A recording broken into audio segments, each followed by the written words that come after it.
Hello, my name is Francisco and I'm an actor for historical characters. And this is Theatron, a YouTube channel about history and theater. And today we talk about the Satyrplay and the comedy.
At the end of each tragedy tetralogy at the Dionysia, the author presented a satire play.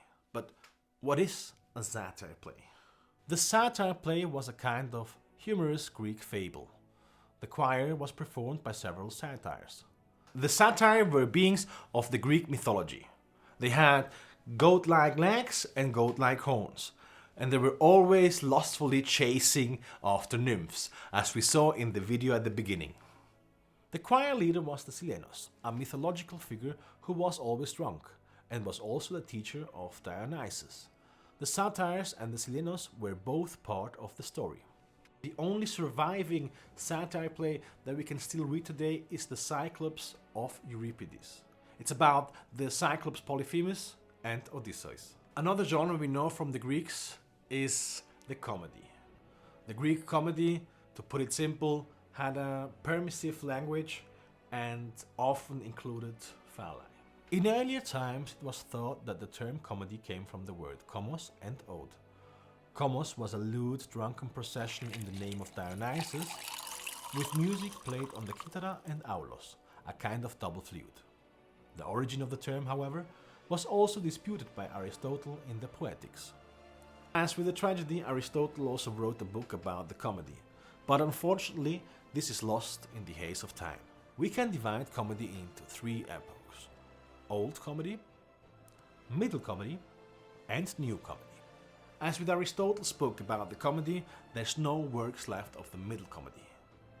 We have just one work of the New Comedy by Menander and 11 comedies of the Old Comedy by Aristophanes.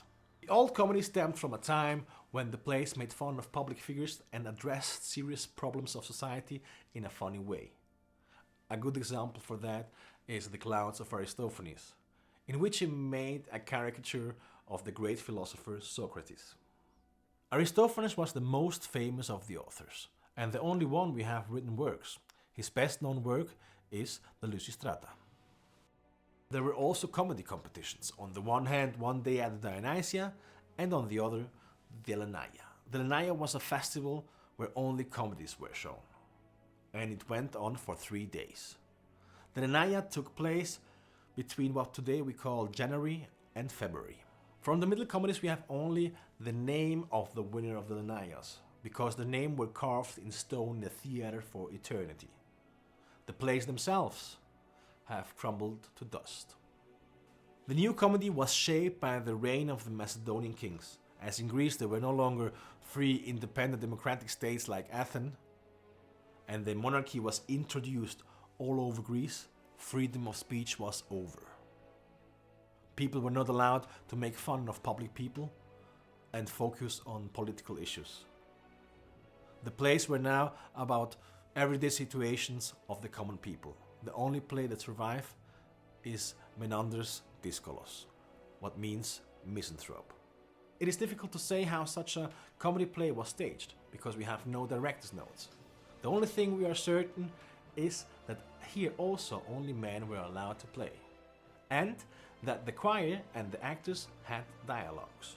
The biggest difference to the tragedy is that here they spoke directly to the audience, and the plays always finished with a happy ending. If you like what you saw and you learned something, please subscribe on our channel. And if you want to help us produce more videos, visit our Patreon page. Everything's well when the end is well.